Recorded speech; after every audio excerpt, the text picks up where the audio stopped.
Guy Ritchie é um diretor bastante peculiar, com um estilo inconfundível. Suas primeiras obras no cinema foram bem recebidas tanto pelos críticos quanto pelo público. Os orçamentos desses filmes eram pequenos, e eles conseguiam se pagar nas bilheterias sem grandes dificuldades. Depois, Madonna entrou na vida de Guy Ritchie, e ele pareceu perder o rumo, dirigindo em 2002 um intenso drama de sobrevivência em uma ilha deserta, estrelado pela própria Madonna. Por alguma razão, o filme não agradou a ninguém e se tornou o primeiro fracasso de bilheteria do diretor. Após Destino Insólito, Ritchie consolidou sua sequência de derrotas ao dirigir mais 2 fracassos consecutivos. Enquanto o público tentava esquecer o filme de sobrevivência de Madonna, que segundo rumores foi dirigido por ela mesma, os críticos americanos começaram a tratar Guy Ritchie com desdém, atribuindo avaliações medianas aos seus filmes. Ritchie conseguiu salvar sua carreira com Sherlock Holmes, que inesperadamente se tornou um grande sucesso de bilheteria em todo o mundo. Após esse sucesso, o diretor assinou um contrato com a Warner Bros.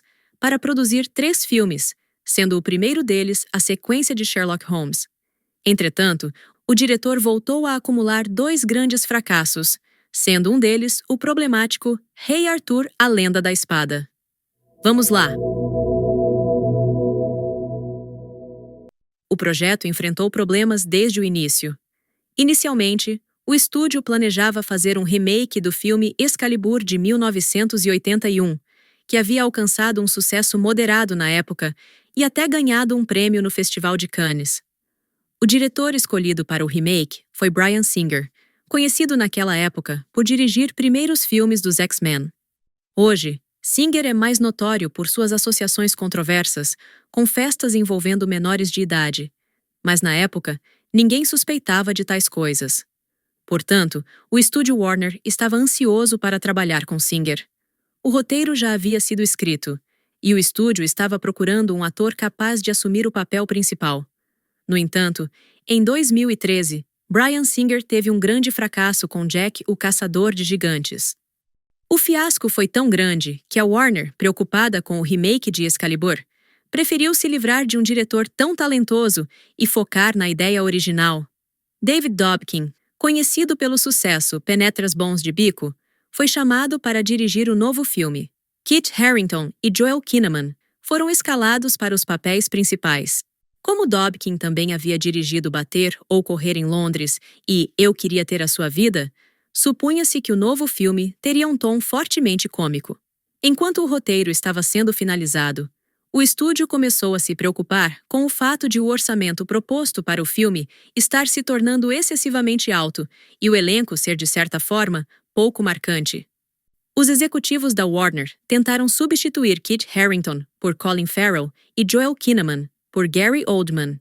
Enquanto as negociações com os atores estavam em andamento, alguém percebeu que o roteiro era terrível, chegando a ser comparado a lixo. Ele foi enviado urgentemente para revisões. Insatisfeito com a substituição de Harington e Kinnaman, Dobkin decidiu que era o momento ideal para sair e aceitou uma oferta de Robert Downey Jr. para trabalhar em O Juiz. Sem diretor nem elenco, o projeto começou a desmoronar e o estúdio decidiu abandonar essa versão de Rei Arthur. Parecia o fim da história, mas Guy Ritchie surgiu na Warner com uma proposta para um filme sobre o Rei Arthur, apresentando-a como se O Senhor dos Anéis encontrasse snatch-porcos e diamantes. A ideia agradou tanto que foi imediatamente aprovada, e Ritchie recebeu carta branca para tocar o projeto. Ele escolheu o elenco, o compositor, definiu o orçamento, ajustou o roteiro e selecionou as locações de filmagem. Acredita-se que essa confiança do estúdio resultou em enormes custos de produção. O orçamento inicial previsto era de cerca de 120 milhões de dólares. No entanto, Guy Ritchie construiu uma cidade inteira, com uma rede de cavernas, um porto e um castelo para as filmagens.